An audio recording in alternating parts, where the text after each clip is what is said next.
पहले बिटिया का सवाल।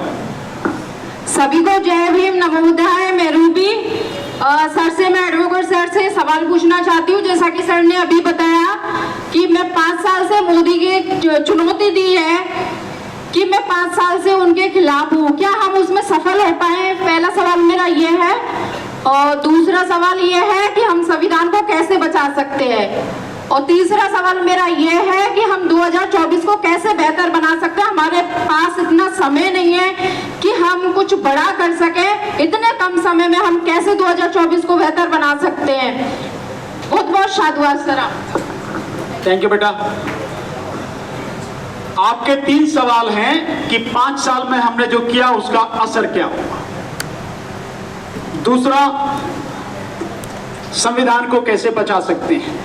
तीसरा, 2024 में क्या करना चाहिए। जो 5 साल से हम संघर्ष कर रहे हैं, उस संघर्ष का परिणाम यह है कि आज की तारीख में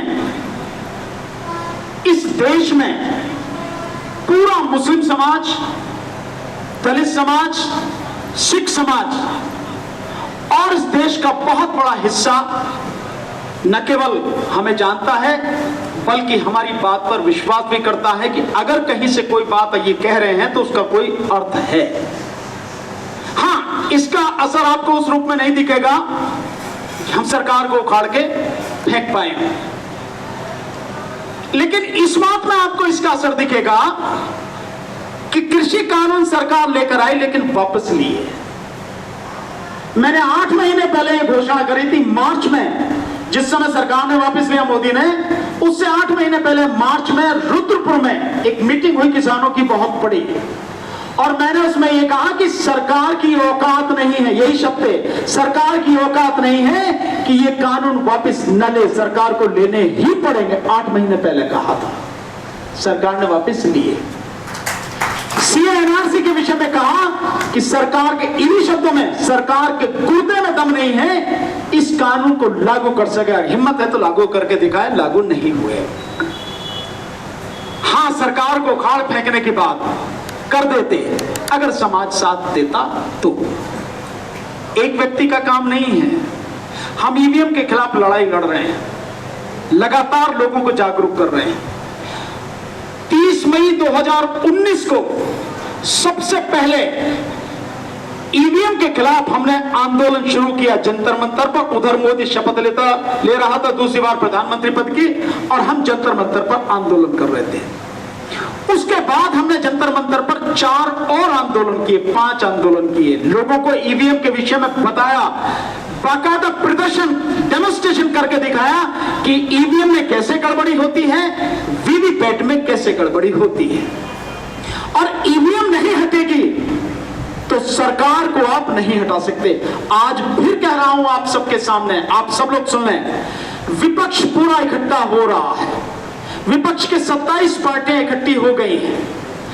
इतनी ही और इकट्ठी हो जाएं, इनमें और 0 लगा दो, 27 की जगह 270 हो जाएं, 2700 हो जाएं, 27,000 हो जाएं। अगर ईवीएम नहीं हटेगी, मोदी को किसी हालत में 2024 में आप नहीं हटा सकते हो। लिख लेना बात मेरी। मोदी के पास आज की तारीख में वोट नहीं है, उसके पास पैसा है और पैसे से खरीदे हुए लोग हैं जो टर मचाते रहते हैं, बोलते रहते हैं। मीडिया पूरा उसने खरीद लिया सिर्फ पैसे की बदौलत। आज की तारीख में 90% लोग इस देश के उसके विरोध में हैं। हिम्मत नहीं है बोलने की, बोलते नहीं है, और उसे मालूम है कि मेरे पास कुछ वोट नहीं है।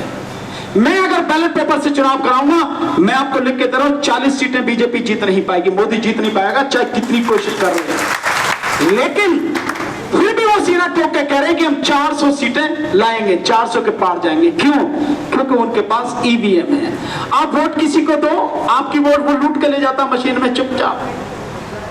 इसको ऐसे भी समझे मेरी बात में कितनी सच्चाई है। अभी करीब 2 से 3 महीने पहले एक लेटर जो इलेक्शन कमीशन ने लिखा है, वो लेटर कांग्रेस पार्टी ने अपनी प्रेस कॉन्फ्रेंस में दिखाया और उसमें कहा कि जो वीवीपैट मशीनें इस्तेमाल हो रही हैं, 37% वीवीपैट मशीनें खराब हैं। और 37% को जितनी वीवीपैट मशीन है उसमें कन्वर्ट करते हैं तो 6.5 लाख वीवीपैट मशीनें खराब हैं। यानी जो चुनाव हुआ है उन चुनावों में 6.5 लाख बूथ पर खराब वीवीपैट मशीन इस्तेमाल हुई है। उसका लाभ किसको मिला? बीजेपी को ना। इसलिए जब हम आंदोलन करते हैं, ईवीएम का आंदोलन करते हैं, लोगों से निवेदन करते हैं आओ हमारा साथ दो, बिटिया कोई आता नहीं है, हम चंद लोग वहां पर रह जाते हैं।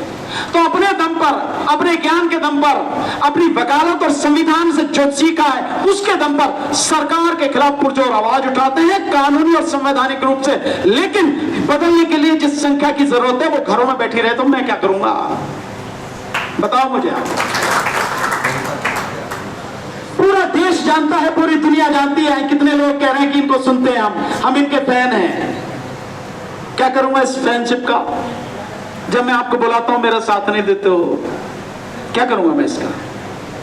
ये लड़ाई सड़क की लड़ाई है और सड़क की लड़ाई सिरों की गिनती से होती है, हाथों की गिनती से होती है, लड़े और जीती जाती है। वहां तो आना पड़ेगा, वहां तो अपने काम छोड़ के आना पड़ेगा।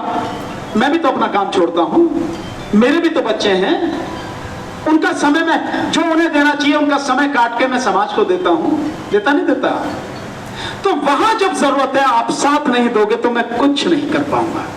हाँ, मैं एक काम जरूर कर सकता हूं और जो मैं लगातार कर रहा हूं, तुम आओ या ना आओ, तुम घरों में बैठे रहो, पर मैं तुम्हें जगाने की कोशिश करता रहूंगा। सरकार की सच्चाई, उसका कमीनापन और आपका हक अधिकार क्या है उसको तुम्हें बताता जरूर रहूंगा। आप आओ या मत आओ, ये काम मैं कर रहा हूं। और इसीलिए सरकार, मैं फिर कह रहा हूं, बहुत लोग, मुझे कितने ही लोगों की धमकी आई मारने की, इसकी जन क्या क्या रिवॉल्वर दिखा के ये करके। मरना तो एक दिन है ही, मैं हमेशा जिंदा रहूंगा क्या? लेकिन मैं एक चीज को मानता हूं, जिस दिन मेरी मौत आएगी मुझे कोई बचा नहीं पाएगा, और जब तक मौत मेरी नहीं आई कोई मार भी नहीं पाएगा। तो जब तक जिंदा हूं तब तक तो लड़ूंगा, जितने संसाधन है, जैसी स्थिति है उसमें तो लड़ूंगा। ये तो मेरा हक है ही ना। हाँ, जिस दिन आप समझ जाओगे, मैं लिख के दे रहा हूं, जिस दिन मेरा साथ समझ गया और मेरे साथ खड़ा हो गया, मोदी जैसे 1000 भी आ जाए देश को छोड़ के भाग जाएंगे, भगा दूंगा यहां से। इतनी ताकत रखता हूं। साथ आप आओ ना, आप नहीं साथ देते, क्या करूंगा? आपके सवाल का एक का तो ये जवाब। दूसरा, संविधान की रक्षा जो हम कर सकते हैं उसके लिए जैसे ये कैडर है, ये कैडर हमको लगातार करना पड़ेगा। आज यहां है भरतपुर में, आगे आप अलवर में करो, आगे आप मथुरा में करो, उसके बाद डीग में करो, फिर आप धौलपुर में करो, जगह जगह अलग अलग। और जो लोग आज यहां हैं उनसे अलग हटके लोग वहां आने चाहिए, ताकि अलग अलग ये जिम्मेदारी फैले। आप जितना समझा सकते हो आप समझाओ, जहां नहीं समझा सकते मुझे बुलाओ, मैं आऊंगा, मैं समझाऊंगा, कोई दिक्कत नहीं है। 24 घंटे समाज के लिए है। अगर पूरी जिंदगी इसी में लग जाए लोगों को कैडर देने में तो कोई चिंता की बात नहीं है। समाज समझ जाए, मेरे लिए इससे बड़ी जीत कोई नहीं। इसके लिए आना पड़ेगा सड़क पर, और संविधान के विरोध में, संविधान को खत्म करने के लिए कहीं से भी आवाज उठती है, पूरा समाज मिलकर शोर मचाओ। आपने कभी देखा कि कोई पक्षी मर जाता तो सारे पक्षी आके कैसे काएं काएं काएं काएं करने लगते? देखा आपने? ऐसी करो, क्या दिक्कत है? रो, खूब चिल्लाओ, हल्ला मचाओ, जो जो समस्या है समझने दो, लेकिन ये आवाज जिन कानों तक पहुंची ना उन कानों तक पहुंचती है।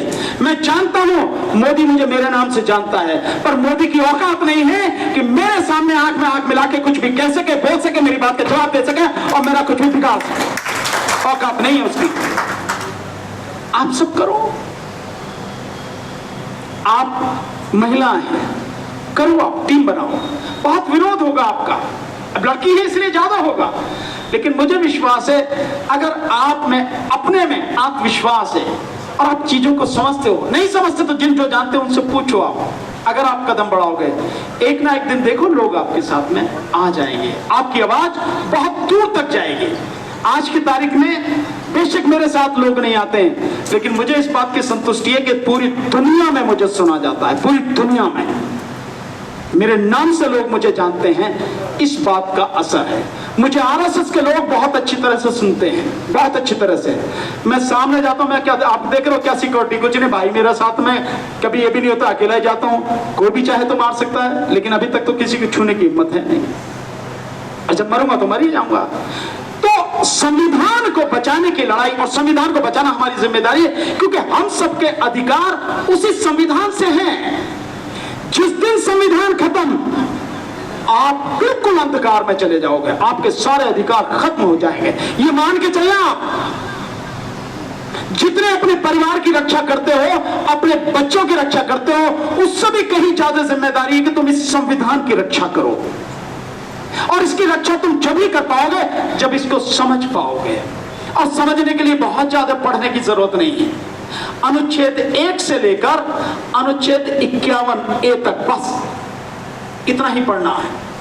अनुच्छेद 12 तक आपके पास जो आपके अधिकार हैं, वो नागरिकता के अधिकार। उसके बाद में आपके 13 से लेके आपके 35 तक जो आपके मूल अधिकार हैं वो हैं। और 36 से लेके 51 तक जो सरकार की जिम्मेदारियां हैं, directive principle to the state policy, यानी कि राज्य की नीति निर्देशक सिद्धांत, वो है जो सरकार को काम करना है, देश कैसा होना चाहिए, वो है। ये तो पढ़ो, अपने अधिकार जानो, सरकार की जिम्मेदारी जानो, ये तो जानना ही चाहिए ना। इसको पढ़ो। मैं नहीं जानता हूं कितना कर पाऊंगा, प्रयास कर रहा हूं। समय क्योंकि बहुत नहीं मिल पाता, बहुत भागदौड़ है, पर फिर भी कोशिश कर रहा हूं कि कम से कम ये चीजें बहुत सामान्य भाषा में हर व्यक्ति तक पहुंचा पाऊं। ये मेरा प्रयास है। जिस दिन सफल हो जाएगा उस दिन अच्छा है। तो आपको जानकारी मिल जाए, अपने अधिकार, सरकार की जिम्मेदारी, अपने कर्तव्य। तो जो आपके कर्तव्य हैं 51A में, अनुच्छेद 51A 51A, उसमें जो कर्तव्य हैं नागरिकों के कर्तव्य हैं। और ध्यान रखना, सरकार में जितने भी लोग हैं वो भी नागरिक ही हैं, तो कर्तव्य उनके भी हैं, केवल आपके नहीं हैं। सरकार थोपती है कि आपके कर्तव्य हैं, नागरिक तो वो भी हैं। अगर नागरिक नहीं होते तो कैसे इलेक्शन लड़ते, कैसे मंत्री बनते? उनके भी अधिकार है। तो ये कोशिश है, इसको जाने और जान के अपने इन अधिकारों को बचाने के लिए सरकार को उसकी जिम्मेदारी का एहसास कराने के लिए इकट्ठे हो, और इकट्ठे होकर जब आवाज दी जाए, सड़क पर उतरो। बिना सड़क पर उतरे कुछ होगा नहीं। ये लड़ाई घर से बाहर की है, सड़क की है। तो सड़क की लड़ाई कमरों में बैठकर नहीं लड़ी जा सकती, बाहर लड़ी जाएगी, तब संविधान बचेगा। नंबर 2, आपका जवाब मिल गया। नंबर 3, 2024 में हमें क्या करना चाहिए? 2024 में ये तो पक्का है कि मोदी सरकार को पूरी तरह से खत्म करने के लिए, सत्ता से बाहर करने के लिए ही हमें वोट डालनी है। अब सवाल यह है कि हम वोट किसको डालें? विपक्ष इकट्ठा हो रहा है, तो स्वाभाविक है कि जो विपक्ष इकट्ठा हो रहा है, अभी से नजर आ रहा है कि भाई हमें वोट इसी को देनी होगी। विपक्ष का जो भी कैंडिडेट हो, हमें बाकी सारी चीजों को भूलकर विपक्ष को ही वोट देनी पड़ेगी। अगर हमें मोदी को हराना है, मोदी सत्ता को बाहर करना है, बीजेपी को बाहर करना है। हो सकता है उसमें ऐसी पार्टियां, ऐसे लोग ना हो जिन्हें हम अपना मानते रहे हैं, हो सकता है, लेकिन बावजूद उसके, क्योंकि हमें उनको बाहर करना है, हमें उनको वोट देना है जो उनको बाहर करने की स्थिति में हैं। लेकिन इससे पहले मैं आपसे कहूंगा, विपक्ष की अभी समझ में नहीं आ रहा, मुझे नहीं मालूम है कारण क्या है, मैं नहीं जानता, लेकिन विपक्ष की एक भी पार्टी, एक भी व्यक्ति ईवीएम को हटाने के लिए बोल नहीं रही, शब्द उसके मुंह से निकलता नहीं, आवाज नहीं उठा रही। और जब तक आप ईवीएम को हटाने के लिए जन आंदोलन में, जन आंदोलन की बात कर रहा हूं, एका जगह की बात नहीं, पूरे देश में आंदोलन हो और हर जगह आंदोलन हो और एक ही हो कि ईवीएम को खत्म करो, ईवीएम को खत्म करो। जब तक पूरे देश में जन आंदोलन नहीं होगा और विपक्ष जन आंदोलन का रूप खड़ा नहीं करेगा और ईवीएम नहीं हटेगी। मैं लिख के देता हूं बीजेपी को, और इससे भी आगे बीजेपी अब कुछ रही नहीं, मोदी को आप सत्ता से बाहर नहीं कर सकते। और अगर 2024 में मोदी जीत के आ गया, 1 साल नहीं लगेगी, इस 1 साल में वो जो करना चाहते हैं, जिसके लिए अब तक वो काम करते आए हैं 9.5 साल में जो किया है, उसको 1 साल में वो करेंगे। और उसके बाद देश का संविधान खत्म होगा, आपके सारे अधिकार खत्म होंगे, हिंदू राष्ट्र की स्थापना होगी, मनुस्मृति पर आधारित संविधान वो लागू होगा और देश का लोकतंत्र खत्म होकर राजतंत्र स्थापित होगा। इसका संकेत आप इसी से देख सकते हैं कि जो नई संसद बनी है, उस नई संसद में जो चिन्ह मोदी ने गाड़ा है, संगोल जिसको बोलते हैं, वो राजतंत्र का परिचायक है, राजतंत्र का, लोकतंत्र का नहीं, राजतंत्र का। और राजतंत्र होगा तो मोदी अपने आप को राजा डिक्लेयर करेगा और उसके बाद कुछ नहीं रहेगा। इस देश में चुनाव हमेशा के लिए खत्म हो जाएंगे। आप जिनको विधायक और जन क्या क्या चुनते हो, उनके सबके कुर्ते पजामे जो है ना कड़क वाले, सब खुंटी पर टंग जाएंगे। और क्या होगा और बता रहा हूं, जब राजतंत्र स्थापित होगा तो राजतंत्र में राज थानों से चलता है, डंडे से चलता है, पुलिस के माध्यम से चलता है, तो वहां अदालतों की जरूरत नहीं है। तो जो आज अदालतों में जज बने बैठे हैं ना, इन सब की कुर्सियां जाएंगी। जो वकील अपने आप को बड़े वो अकड़ में रहते हैं ना, हम वकील हैं, इन वकीलों के कोट खुंटी पर टंग जाएंगे, घून लग जाएंगे इतने। यही होगा, मैं वो भविष्य बता रहा हूं कि अगर ऐसा हुआ तो यही होगा। ये सब चीज ना हो, इस सब को रोकने के लिए बेहतर है अभी खड़े हो जाओ, बेहतर है कि अभी लड़ो। अगर अब नहीं लड़े तो ये होगा, और लड़ना तुम्हें एक दिन पड़ेगा ही, चाहे अब लड़ो, 2 साल बाद लड़ो, 10 साल बाद लड़ो, 50 साल बाद लड़ो, लेकिन वो लड़ाई जो होगी वो खूनी लड़ाई होगी, खूनी संघर्ष होगा। अब अगर लड़ोगे तो ये खून खराबा नहीं होगा, बच जाएगा। मेरा काम समझाने का है, रास्ता दिखाने का है, और उस रास्ते पर आपके साथ, आपसे पहले आगे चलने का है। गोली लगेगी पहले तो मैं खाऊंगा, देखता हूं कितनी गोली चलती है। लट बजेंगे तो मैं खाऊंगा, मेरे बाद में आप पे लट पड़ेगा। और कहने के लिए नहीं, मेरा इतिहास भी आप जान के, अपने आप जान के कोशिश करें जानने की, वो सब चीजें आपको पता लग जाएंगी। लेकिन जन आंदोलन से ही होगा, बिना उसके नहीं होगा। और एक कहानी आपके सवाल के जवाब में आप सबको सुनाने की कोशिश करता हूं, उम्मीद करता हूं कि आप इस चीज को समझेंगे। मैं उन्हीं शब्दों को रखता हूं, इसको मानना नहीं कि भाई ये शब्द कैसे हैं, किसी के विरोध में है या क्या है। मैंने जो सुने हैं, मैं उन्हीं शब्दों को झुकाती हूं आपके सामने रख रहा हूं। कहानी यह है कि किसी शहर में एक बड़ा पुराना और बहुत बड़ा चर्च था। आप इस चर्च को एक मान सकते हैं कि किसी कोई संस्था थी, उस संस्था की बहुत बड़ी बिल्डिंग थी, ऐसा मान सकते हैं। पर मैं उसको उन्हीं शब्दों में कह रहा हूं, बहुत बड़ा चर्च था, पुराना था, जर्जर हो गया, उसकी दीवारें जो हैं उन पे जो लगा प्लास्टर था वो झड़ गया, जो छत थी वो भी बहुत बुरी तरह से क्षतिग्रस्त हो गई। और हो ऐसा गया कि उसमें कोई जाता नहीं था, क्योंकि पता नहीं कब गिर पड़े, क्या हो जाए, रात आदमी की मौत हो जाए। इवन उसके आसपास से, यहां तक भी था कि उसके आसपास से भी कोई गुजरता नहीं था, कहीं पता नहीं कौन सी दीवार गिर जाए और किसी को चोट लग जाए। ये हालत उस चर्च की थी। तो जो वहां की कमेटी थी उस चर्च की, उस कमेटी ने मीटिंग की, वो कमेटी बैठी और उस कमेटी ने बैठ के उस पर चर्चा करी, ये चर्च जो है बहुत बुरी स्थिति में, कभी भी कोई भी हादसा हो सकता है, इसके विषय में कुछ किया जाए। बात तो सही है। तो उन्होंने 4 प्रस्ताव, ध्यान से सुनना, 4 प्रस्ताव पास किए।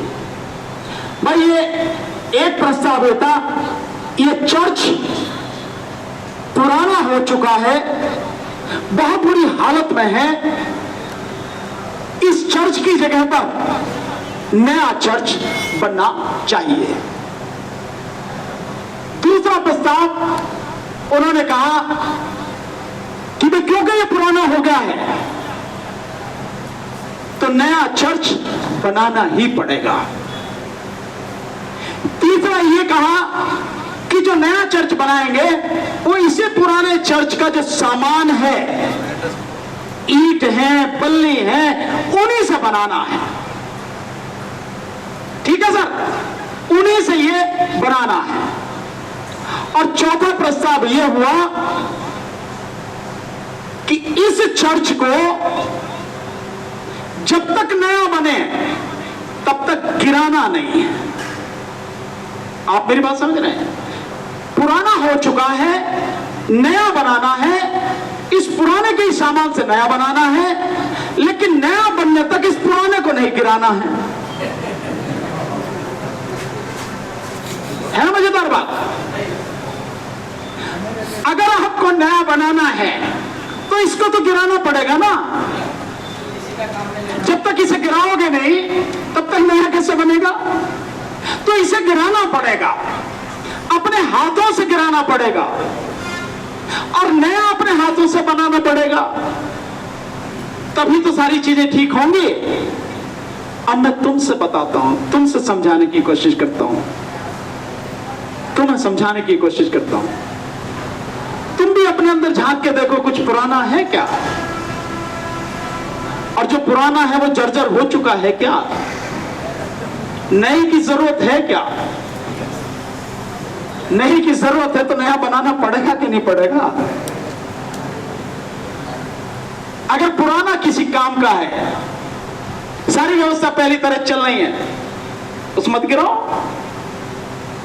और अगर उससे नहीं चल रही है तो भैया पुराना तो गिराना पड़ेगा, तभी नया बनेगा, नया बनाना पड़ेगा।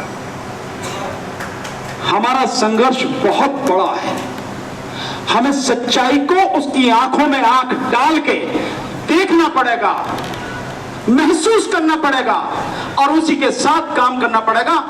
और सच्चाई के फैसले बड़े कठोर होते हैं, दिल को, मन को अंदर तक झकझोर देते हैं, आसान नहीं होते हैं वो।